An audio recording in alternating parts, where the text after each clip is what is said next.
Sallallahu Alaihi Wasallam beserta para keluarganya, para sahabatnya dan para pengikutnya sampai akhir zaman. Alhamdulillah, kita sekarang berada di hari yang agung, di hari yang mulia, fil ashr min syahril Muharram. Berada di tanggal 10 dari bulan Muharram yang kita kenal dengan hari Ashura. Ya. Kalau kemarin 9-nya Tasu'a, ya. Ashura. Kalau bahasa Jawanya bulan Suro, ya. 1 Muharram, ya. Malam 1 Suro, ya. Itu asal katanya di bahasa Arab Ashura, ya. Jadi sudah biasa, ya. Ya. Ashura diambil Suro, ya. Maksudnya adalah 10 Muharram. Ya, sama halnya pengagungan kita kepada wanita-wanita yang mulia, ya. Sayyidatina atau Sayyidati Fatimah Az-Zahra. Artinya tuan putriku Fatimah Az-Zahra yang bersinar-sinar. Sampai ke Indonesia ganti Siti Fatimah. Nah, yang aslinya Sayyidati, tuan putriku, ya. Sayyidati Khadijah Al-Kubra, tuan putriku Khadijah Al-Kubra. Sampai ke Indonesia, ya simple, Siti Khadijah Al-Kubra. Ashura 10 Muharram, ya, sampai ke Indonesia, ya, bulan Suro, ya, atau malam Suro, maksudnya malam, ya. Walhasil pada tanggal 10 Muharram ini banyak kejadian yang luar biasa. Di antaranya, ya, banyak sekali. Di antaranya khalaqallahu fihi Jibril alaihissalam. Allah menciptakan malaikat Jibril ketepatan pada tanggal 10 Muharram. Luar biasa. Afdhalul malaikah, paling mulianya malaikat, yaitu malaikat Jibril, diciptakan dari cahaya, ya. Jadi kalau iblis, ya, termasuk jin, ya, ini diciptakan, ya, bahan pokoknya, bahan bakunya ini diambilkan dari neraka, ya. Makanya si malaikat Jibril atau si malaikat Jibril dari cahaya, kemudian ketika akan menciptakan, ya, menciptakan malaikat. Ini malaikat sebenarnya disuruh tinggal di surga. Tapi, ya, sebagai riwayat menerangkan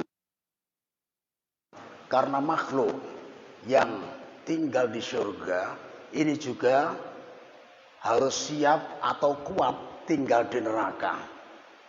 Nah, dalam hal ini malaikat tidak mau tinggal di surga karena khawatir kalau membedai peraturan Allah, dia harus menerima, ya,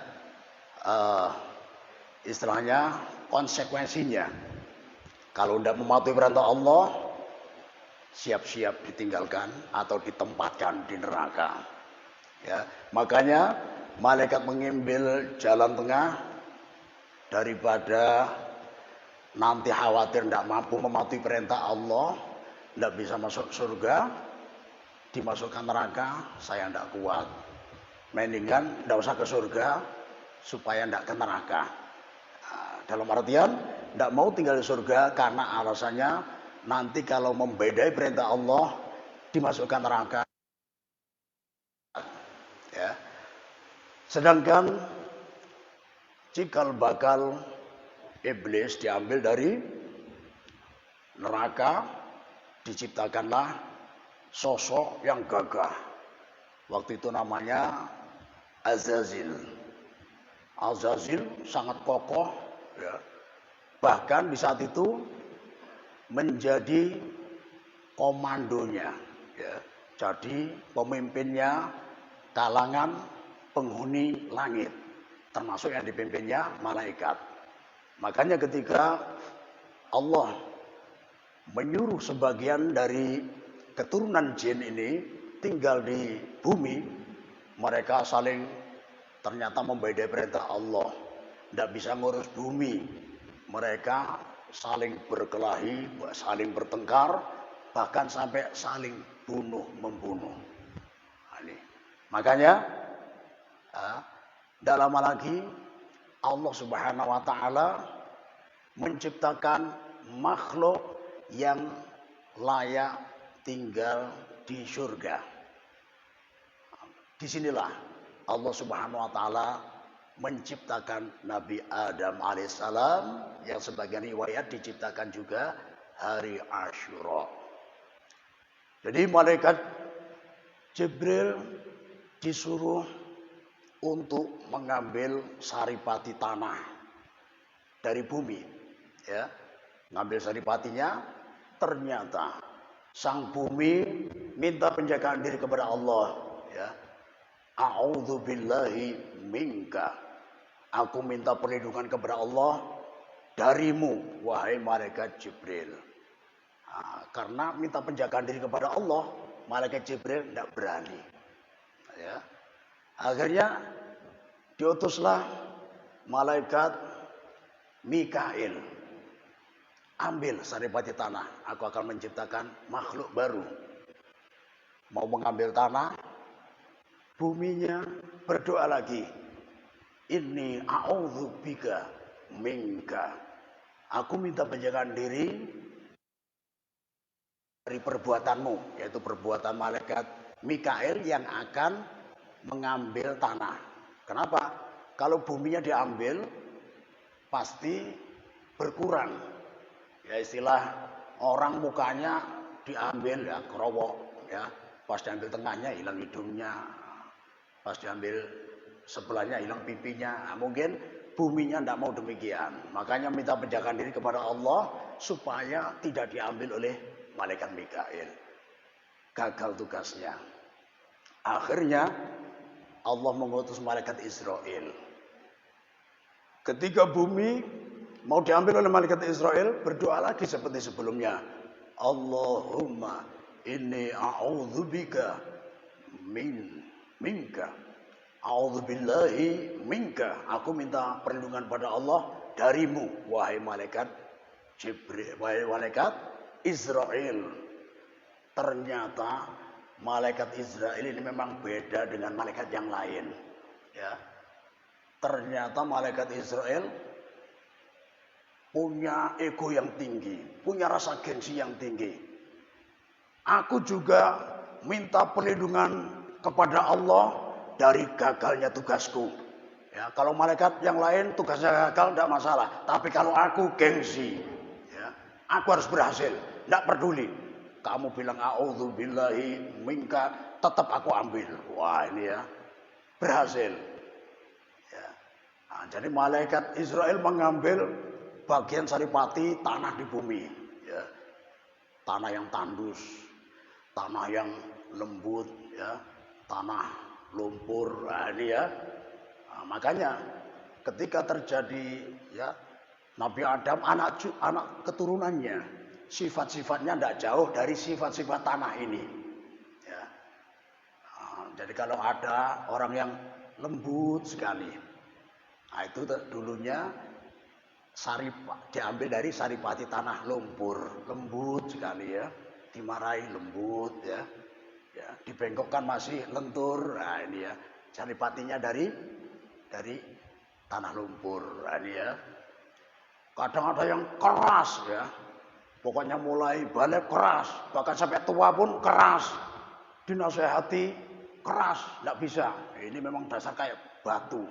Ini dulu malaikat Israel ngambil dari batu cadas. Nah, ini ya. Jadi tidak usah heran. Ada manusia lembut, ada yang penyebar, ada yang keras, ada yang pemarah. Nah, itu ya. Ada juga yang di mana-mana kelahi. Ketemu orang baik kelahi. Apalagi ketemu orang yang tidak baik kelahi. Nah, itu pasti dulu malaikat Israel ngambil dari tanah sengketa. Ini ya. Dari tanah sengketa. Makanya ketika jadi manusia di mana-mana kelahi terus, ya, ya bikin rame ya. Ya disyukuri aja ya, daripada sepi. Nah, ini kan kayak kalau penghuni bumi ini malaikat, sepi malaikat ini. Tapi karena buminya ini penghuninya manusia yang macam-macam, dari saripati tanah yang macam-macam, nah, akhirnya kan rame. Ada hikmahnya ya. Jadi kita ambil hikmahnya saja ya. Alhamdulillah. Itu malaikat Israel berhasil ya. Luar biasa. Kemudian Nabi Ibrahim, Nabi Adam, ya singkat ceritanya diturunkan ke bumi dengan ibunda Hawa dengan iblis, ya semuanya turun ke bumi. Kemudian Nabi Adam diturunkan di wafiriwaya fil Hind di negeri India. Kemudian ibunda Hawa fil Jeddah di Jeddah, ibu kota Mekah. Nah, ya. Makanya riwayat menceritakan yang pendapat yang paling kuat, Nabi Adam dari India menuju ke Mekah. Kemudian dekat Jabal Rahmah. Ibunda Hawa dari Jeddah menuju ke Jabal Rahmah. Ya. Kemudian bertemu di Jabal Rahmah berdua. Bertemunya setelah kapan? Setelah Nabi Adam diampuni oleh Allah. Kapan Nabi Adam diampuni oleh Allah Subhanahu wa taala? Ketika tanggal 10 Asyura. Jadi sangat istimewa. Makanya kita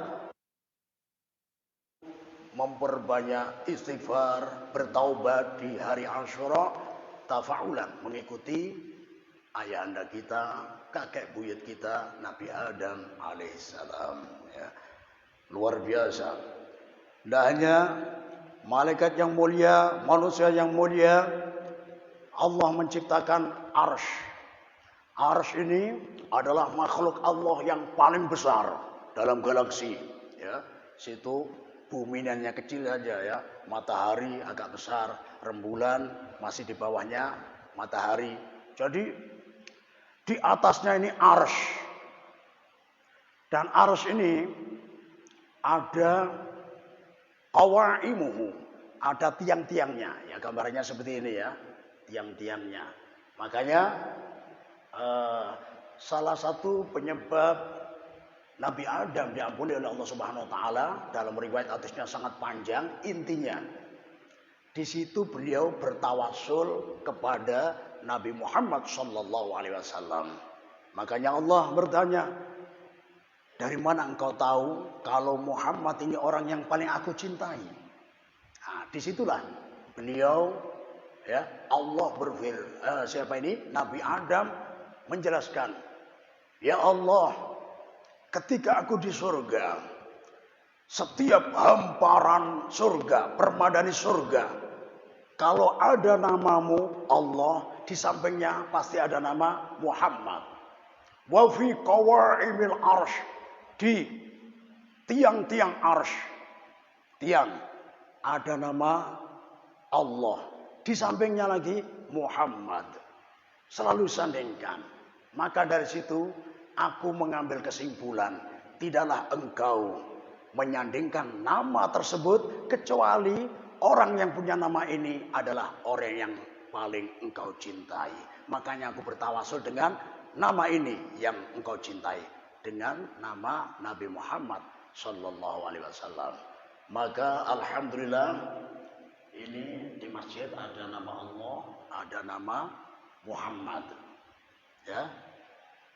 Mohon maaf, mungkin sekarang kami berpesan karena ada beberapa masjid, beberapa musola yang ada sebelah kanan Nabi Muhammad, sebelah kiri Nabi Muhammad, dipengaruhi pengurus masjidnya sama faham yang masih baru di dalam Islam. Saudara-saudara kita juga yang kefahaman ilmu agamanya masih dangkal, ya dipengaruhi pengurus masjid Masa Allah sama Muhammad disejajarkan, ya, itu namanya syirik. Ini bahaya kalau pengurusnya tidak paham. Langsung diganti. Tulisan yang sudah indah dan sudah benar. Yang paling penting sudah benar. Dihapus, diganti cuma satu di atasnya Allah. Ya, tidak salah, cuma kurang tepat. Ya, ini sudah tepat. Allah sama Muhammad. Jadi saudara kita yang masih, ya, yang menganggap itu adalah syirik, nah ini mungkin masih mu'alaf, ya, masih belum paham Islam. Perlu belajar kepada gurunya yang asli, yang sumbernya, ya, dan menggali ilmu dari sumbernya yang asli, yang sanadnya sambung kepada Rasulullah SAW, biar enggak salah faham, apalagi faham yang salah. Nah, ini bahaya. Ini sudah benar. Jadi kalau terpengaruh bahwa Allah sama Nabi Muhammad ini disejarkan karena syirik, nah, menunjukkan orang tersebut belum pernah ke surga. Loh, Pak Ustaz sudah pernah surga? Ya belum. Tapi kita punya guru. Guru kita belum ke surga juga. Tapi beliau dapat bocoran langsung dari Rasulullah Sallallahu Alaihi Wasallam. Yang mana ketika Nabi Adam melihat tiang-tiang arus, di situ bertuliskan lafaz Allah, di sampingnya ada lafaz Muhammad, dan ini yang dipakai tawasul oleh Nabi Adam alaihissalam, bertawasul dengan pangkatnya Nabi Muhammad sallallahu alaihi wasallam, kedekatan Nabi Muhammad dengan Allah Subhanahu wa taala, dan dengan sebab itu Nabi Adam diampuni oleh Allah ketepatan pada hari Asyura. Makanya sangat luar biasa. Bahkan diciptakannya kolam, ya, yaitu pena yang menulis takdir di Lauhil Mahfuz, itu juga di hari Asyura. Dan penciptaan langit dan bumi selesainya juga di hari Asyura. Luar biasa. Ya. Bahkan Nabi Isa alaihissalam ketika dikejar-kejar oleh Bani Israel, ya, gara-gara di persembunyian ada salah satu muridnya yang keluar cari makanan, ketangkap Bani Israel, ditodong. Di mana? Ya, Nabi Isa bersembunyi. Dia takut ancaman, ditunjukkanlah sembunyi di sana. Akhirnya didatangi. Ketahuan tempat persembunyian Nabi Isa alaihissalam. Akhirnya dikejar oleh Bani Israel, lari. Di sini dalam ayat Al-Qur'annya, barrafa'ahullah. Bahkan Allah mengangkat Nabi Isa ke langit. Umurnya di saat itu kurang lebih 33 tahun. Sebagian riwayat menerangkan. Walhasil beliau masih bujang. Diangkat ke langit. Ketika sampai ke langit inilah, ya, itu mereka menangkap orang yang salah. Walakin syubbiha lahum. Allah menyerupakan salah satu di antara mereka.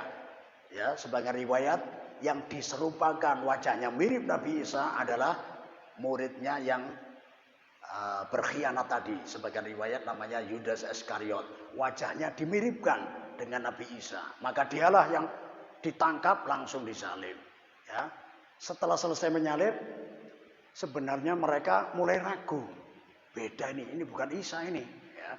Tapi karena sudah terlanjur, gengsi sama pengikutnya, istilahnya ulama-ulama, gengsi sama jamaahnya, ini ya, sudah biarkan, kita lanjutkan aja. Sebenarnya pelaku penyaliban itu sudah ragu, ini sepertinya bukan Nabi Isa. Nah itu ya, nah, itulah makanya nanti Nabi Isa turun ke bumi, salah satu tujuannya adalah menghancurkan salib. Dengan sebab salib inilah banyak orang tersesat. Nah, ini ya, jadi yang penting pengangkatan Allah, ya, Nabi Isa diangkat ke langit itu ketika hari Asyura. Ya. Sama halnya, ya, ketika banjir taufan, banjir bandang yang besar pada zaman Nabi Nuh, ya, jadi semua dunia tenggelam kecuali Nabi Nuh dan 3 putranya beserta kurang lebih 40 dari umatnya. Jadi beliau berdakwah selama 950 tahun, yang beriman sebagai riwayat cuma 40 orang. Ya. Dan semua binatang yang ikut di perahu tersebut satu pasang. Ya, makanya sampai ada ceritanya, ada peraturan ya. Karena supaya tidak punah, semut cuma satu pasang, laki-laki perempuan naik ya. Ada kuda ya, laki-laki perempuan naik ya. Kemudian ya semua binatang satu pasang. Nah, terus sebagian riwayat wallahu a'lam bishawab, sebelum naik setiap hewan ya, terutama hewan yang jantan disuruh menitipkan kelaminnya. Jadi kayak mau masuk masjid yang ada tempat penitipan sandal itu ya. Jadi ini sebagai riwayat, ada yang menerangkan ya. Tujuannya apa? Supaya tidak berkembang biak di perahunya Nabi Nuh karena terbatas. Nah, ini ya. Makanya singkat cerita, mendarat ketika turun, ya sebelum turun, ya hewan-hewan suruh turun duluan, ya otomatis ngambil punyanya masing-masing ya di tempat penitipan ya. Makanya yang paling cepat larinya ini pasti barangnya besar. Hewan apa itu? Kuda. Lihat, miliknya kuda paling besar. Kenapa? Karena dia kencang, lari duluan. Ya, di penitipan tergantung macam-macam kelamin ya. Baru turun ya. Sapi agak besar ya. Pokoknya semuanya ngambil. Yang terakhir ini biasanya kebagian yang paling kecil ya, itik. Nah, makanya kan miliknya kecil karena tinggal satu. Wah, sudah kecil kayak per lagi ya. Mau tidak mau tinggal itu terakhir. Nah, ini sebagai riwayat wallahu a'lam bishawab ya. Dalam sejarah ada yang sampai mendetailkan sampai gitu. Walhasil ketika bahteranya Nabi Nuh ya ini mendarat fil Judi, di gunung yang namanya Judi. Ini bahasa Arab ya. Gunung yang dipakai mendarat perahunya Nabi Nuh. Mendarat gunung bukit. Bukitnya ini namanya Bukit Al-Judi ya. Mendaratnya itu di saat ya ketepatan tanggal 10 Muharram, yaitu yang disebut Asyura. Berlabuh karena ini banjir taufan, manusia seluruh dunia ini tenggelam semua. Jadi yang selamat hanya Nabi Nuh bersama orang yang berada di bahtera Nabi Nuh. Dalam surah Al-Isra diabadikan dzurriyyatan man hamalna ma'anu, keturunan orang yang kami bawa bersama bahtera. Karena ya semuanya sudah ya kena banjir semua, yang selamat hanya Nabi Nuh dan pengikutnya di perahu. Berlayar berbulan-bulan, sekali mendarat baru terasa kelaparan. Kelaparan inilah maka Nabi Nuh memerintahkan kepada semua, siapa yang bawa bekal kumpulkan. Dan kejadian ini ya, ditulis dalam kitab I'anatut Thalibin juz 2 halaman 302 karya Syekh Abu Bakar Utsman bin Muhammad Syato Ad-Dimyati. Ya, dilihat sendiri nanti. Yang mana di sini keterangannya, lamma nazala minas safinah wa huwa wa man ma'ah. Ketika Nabi Nuh turun dari bahteranya, dari kapalnya bersama orang yang bersamanya di dalam bahtera tersebut, syakau, maka mereka mengeluh al-ju'a, pada rasa lapar. Mereka semua kelaparan. Ya. Wa qad fazaghat arwadahum fa amarahum ayatu bi fadlin arwadihim. Ya. Maka Nabi Nuh segera memerintahkan kepada mereka, siapa di antara kalian yang membawa bekal, bawa kemari, kumpulkan. Faja'a hadza bikafin hintah, wa hadza bikafin adas, wa hadza bikafin ful, wa hadza bikafin hims, ila an balagat sab'a hububin. Wa kana yawma Asyura. Ya. Fatabakhaha lahum fa'akalu jami'an wa syabi'u bi barakati Nuhin alaihi salam. Ya. Maka orang-orang yang membawa bekal tadi disuruh kumpulkan. Ternyata ada yang membawa biji padi. Satu, biji padi. Kedua, biji gandum. Ketiga, biji emas. Salah satu nama biji-bijian. Keempat, kacang adas. Ya. Kelima, kacang putih. Ya. Keenam, kacang polong. Ketujuh, kacang brul. Nah, ini ya, ini mangkul yang sahih, ya, teriwayatkan dari Al-Hafidh Imam Ibnu Hajar. Jadi 7 biji-bijian tadi dikumpulkan, dimasak, dijadikan bubur. Ketepatan pada tanggal 10 Muharram yang disebut Asyura. Dan itulah asal mula dijadikan tradisi ketika tanggal 10 Muharram bikin bubur, dinamakan bubur Asyura dari biji-bijian. Jadi ini mulai dari zaman Nabi Nuh. Ya. Jadi jangan asal-asalan, oh ini tidak ada zaman Rasulullah, bid'ah. Ini bukan zaman Rasulullah, zaman Nabi Nuh. Ya. Ya, intinya kalau kita bikin bubur Asyura dikatakan banyak mendapatkan pahala dan dianjurkan untuk memberikan kepada kaum fakir dan kaum miskin. Dan terutama di sini kita dianjurkan untuk memperhatikan anak-anak yatim. Makanya salah satu nama hari Asyura adalah Idul Yatama, hari rayanya anak-anak yatim. Yang mana di sini Rasulullah Shallallahu Alaihi Wasallam bersabda, "Man masaha yaduhu ala ra'si yatimin yauma Asyura rafa'ahu Allah Ta'ala lahu bikulli sya'ratin darajah." Barang siapa yang tangannya mengelus rambutnya anak yatim, ya, mengelus-elus, maka ya, mengelus-elus ketepatan pada hari Asyura 10 Muharram, maka Allah akan mengangkat derajatnya setiap rambut anak tadi, hitungan rambut anak tadi. Kalau hitungan rambutnya ada 100, ya, maka derajatnya diangkat 100. Tapi yang inti dari sini adalah, ya, menggembirakan anak yatim. Karena diistilahkan Idul Yatama, hari raya untuk anak yatim.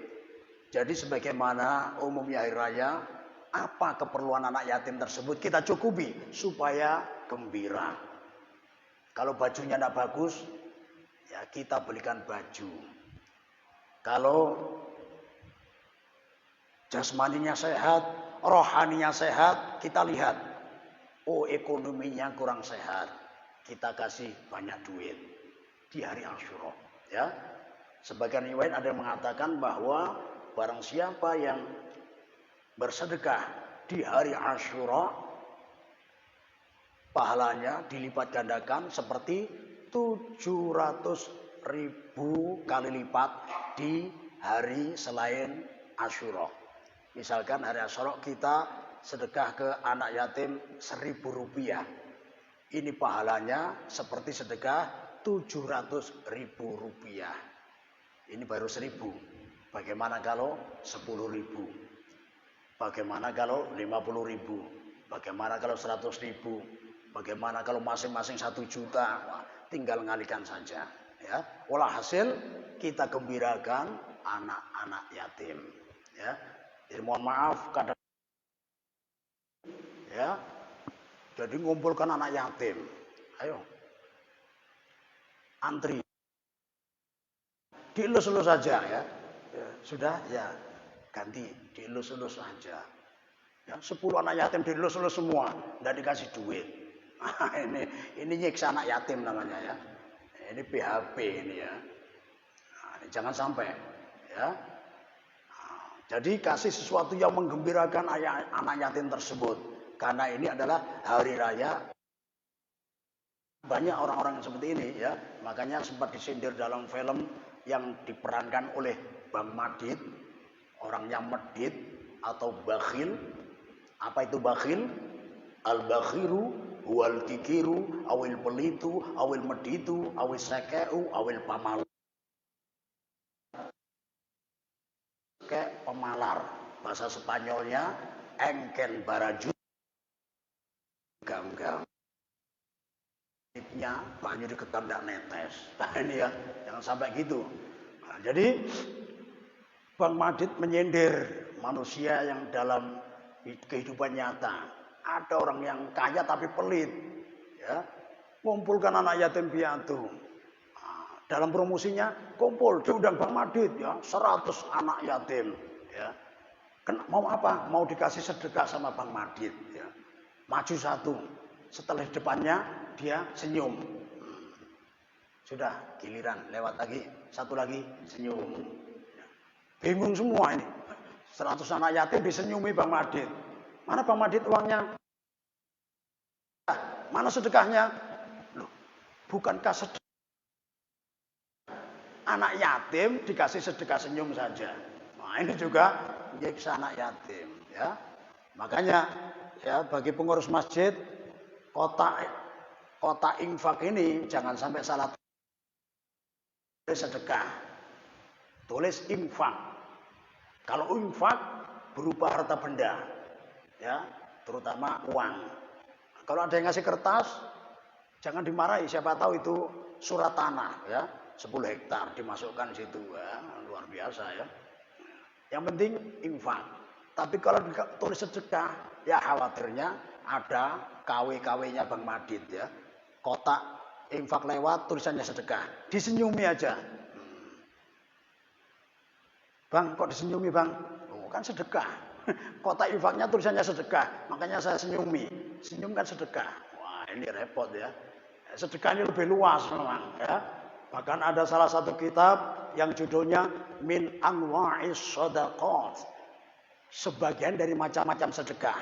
Dalam kitab ini salah satu dari macam sedekah adalah, mohon maaf, memenuhinya sang suami kepada sang istri nafkah batin. Ya, jadi ini juga dari macam-macam sedekah. Nah, jadi bagus ini ya, para jamaah masjid pakai istilah ini ya. Ya, jadi kalau ya habis sisa kok, wah, anak-anak nonton TV kadang, ya, kalau anaknya ngaji luar biasa ya. Mumpung belum ngantuk, ngajak ibunya, Bu. Iya, Bah. Ayo, ini Abah mau sedekah ini. Nah, ini ya. Jadi ibunya harus paham ya. Ya. Masih jam 9 ngajak sedekah. Enak ini ya. Nah, suatu saat pas anaknya kerja kelompok ke tetangga, ya, jam 9, kamu nggak pulang, Dek. Ya, biasanya ya, Abah Mama Ikam, ya, apa yang dilakukan, ya, apa nang diulah. Oh, biasanya Abah Mama kalau jam 9 ini Abah ngajak sedekah sama Mama. Wih, luar biasa tetangganya. Wah, Abahnya dia sedekah terus. Tetangganya belum paham, dikira sedekah duit ya. Padahal sedekah tadi ya, min anwa'is shadaqat, memenuhi nafkah batin kepada sang istri. Nah, ini luas ya.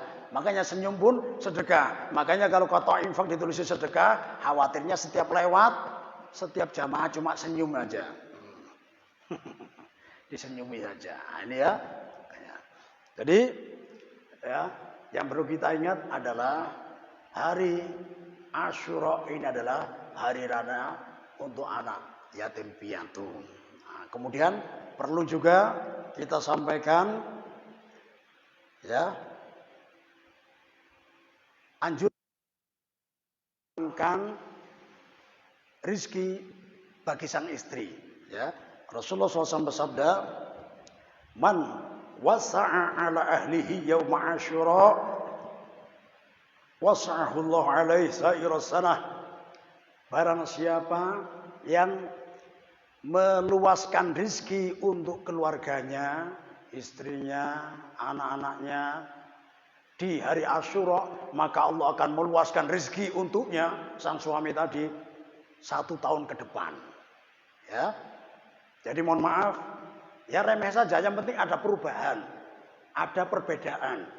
Biasanya ngasih istri saku, uang belanja sehari 50.000 misalkan, tinggal nambahin nolnya saja, kasih 500, nyaman ya. Kalau biasanya 100.000, tambahin nolnya 1, kasih 1 juta, Bu, harus habis hari ini. Cuma penyet tempe, hari ini penyet lele, penyet ayam, ya, ayam geprek, bebek crispy, ya ini ya, ikan gurami, ikan bawal, ya paes patin, macam-macam ya. Pokoknya dibahagiakan di hari Asyura. Kalau itu dilakukan, sabda Rasulullah SAW, Allah akan melapangkan untuknya 1 tahun ke depan. Nah ini ya, jadi diusahakan, cuma hari ini aja ya, luar biasa. Ya, jadi mencari anak yatim, kemudian di dalam keluarga juga diluaskan. Nah, kemudian kalau masih ada rezeki, cari fakir miskin di sepanjang jalan. Pokoknya setiap amal soleh yang kita lakukan di tanggal 10 Muharram, di hari Asyura ini, semuanya dilipat gandakan oleh Allah Subhanahu wa Ta'ala. Maka jangan sampai kita lewatkan kesempatan emas ini. Mudah-mudahan Allah Subhanahu wa Ta'ala melapangkan rezeki untuk kita semua, sehingga kita mampu melapangkan rezeki untuk anak-anak yatim, untuk keluarga kita, untuk saudara-saudari kita yang perlu uluran tangan kepada kita, terutama memberi makan orang yang kelaparan. Perlu kita ketahui, ketika Nabi Adam, astagfirullah, Nabi Ibrahim Khalilullah setelah membangun Ka'bah, ya, Allah berfirman kepadanya, ya Ibrahim, ya, anna lukmah wada'taha fi batnil ja'i khairun laka indi min bina'il Ka'bah. Wahai Ibrahim kekasihku, ketahuilah ya, bahwa 1 suap engkau masukkan di mulutnya orang yang kelaparan, itu jauh lebih baik untukmu di sisiku, kata Allah, daripada membangun Ka'bah. Bayangkan sendiri berapa besar pahala ya, membangun Ka'bah, yang mana setiap saat dipakai kaum muslimin tawaf, insya Allah sampai hari kiamat. Berapa pahalanya? Ya, membayangkan aja tidak mampu kita. Begitu banyak pahalanya, tapi ternyata bagi Allah masih banyak pahala memberi makan orang yang sedang kelaparan. Mudah-mudahan mulai dari hari Asyura ini Allah Subhanahu wa Ta'ala memberikan kesadaran kepada kita semua, dan sekaligus memberi kelapangan rezeki untuk kita semua, sehingga kita mampu berbagi